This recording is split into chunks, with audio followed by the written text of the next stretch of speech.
Until a short time ago, here in Nisibin, known today as Nusaybin, an inscription was to be found on the walls of this church, recording the date 359 AD, which means that Saint Ephrem himself might have seen it being built, since he was still living in Nisibin at the time. We searched for the inscription in vain in the church dedicated to Saint Jacob of Nisibin, another great Syriac saint that welcomed us in the empty silence of its splendid desolation.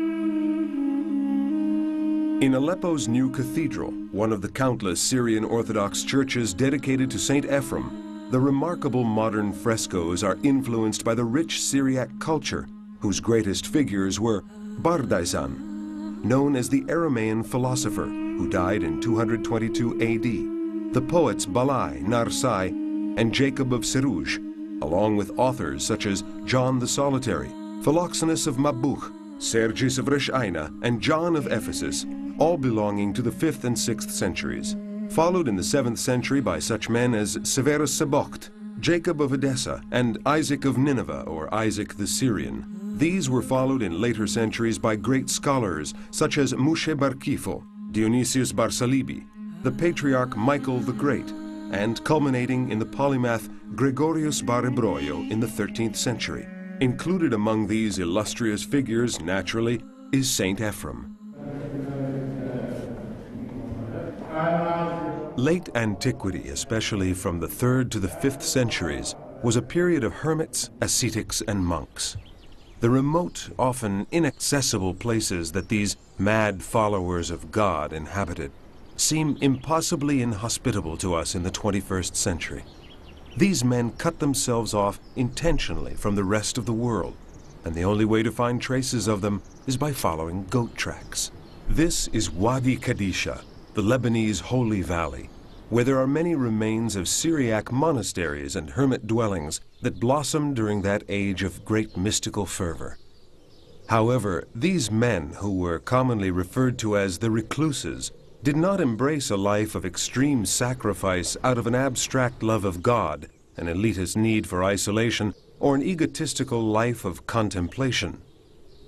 In 313 AD, the Edict of Constantine sanctioned the end of the persecutions and marked the beginning of freedom of worship for Christians. Being a Christian was no longer synonymous with imprisonment, torture, and death. But many members of the Church yearned to belong to the world of martyrdom of the early Christians. They yearned to be martyrs themselves, determined to sacrifice their lives in order to bear witness of their faith. This is why they made their heroic choice and subjected themselves to what was widely considered absurd hardship and deprivation.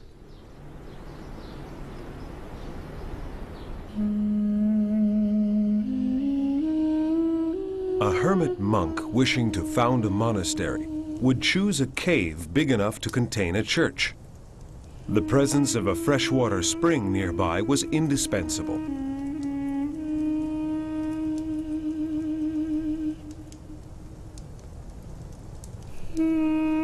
For several years, such a monk would live alone in the cave, praying and awaiting the arrival of fellow monks who would join him of their own free will, together with others who responded to his invitation. When the group was big enough, everyone worked together to build the church.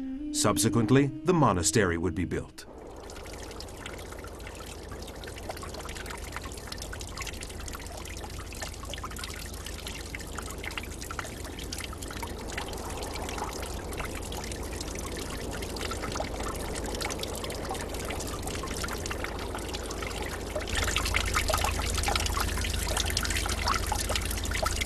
Each monk was assigned his own cave, some accessible only by rope or ladder, in which he lived a life of prayer and solitude until the end of his days.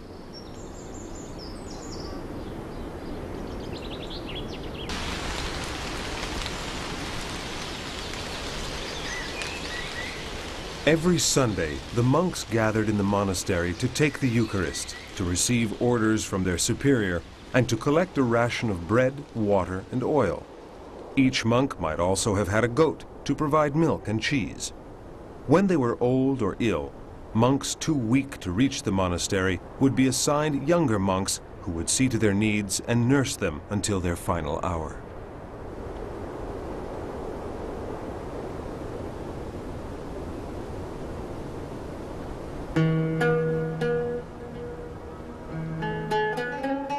Ikos Ayas, once a Syriac monastery, is still inhabited today.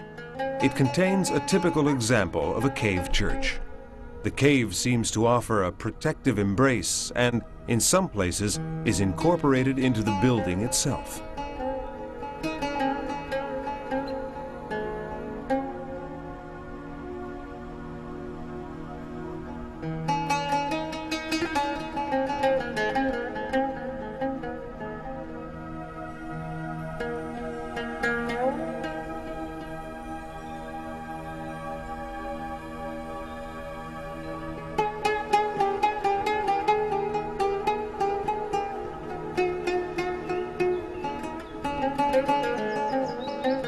A few other active monasteries can still be found in this part of northern Lebanon, known as the Mountain of the Primitive City, and today called Wadi Kadisha, or the Sacred Valley.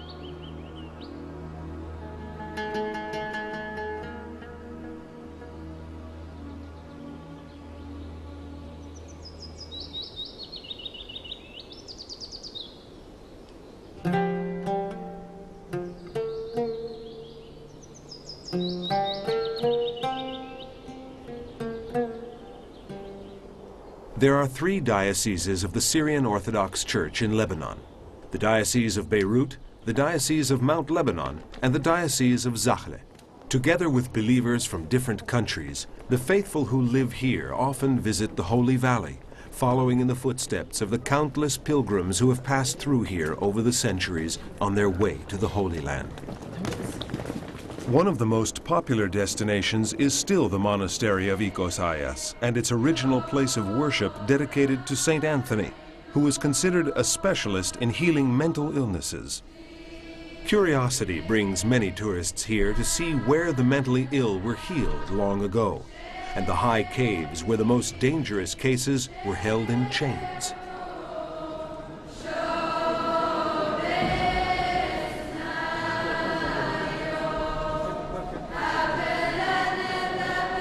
But most visitors come here to express their faith. Entire families will light a votive candle and pray together, to give thanks for answered prayers or to ask for grace, to pray for the health of a family member or for the success of a project. Barren women pray for children, and unmarried women pray for a husband. Examples of simple devotion that always demand respect.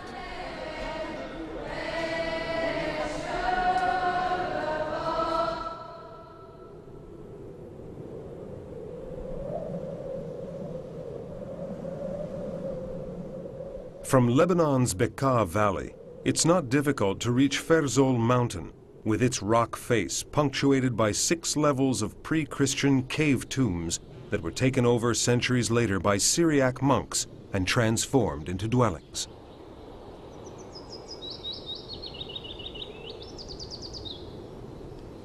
Evidence of a pagan past is everywhere, in symbols of Phoenician divinities, and in cells where bloody sacrifices were offered. Visitors can almost identify with the spirits of those who, for love of Christ, chose to live as recluses in these tombs.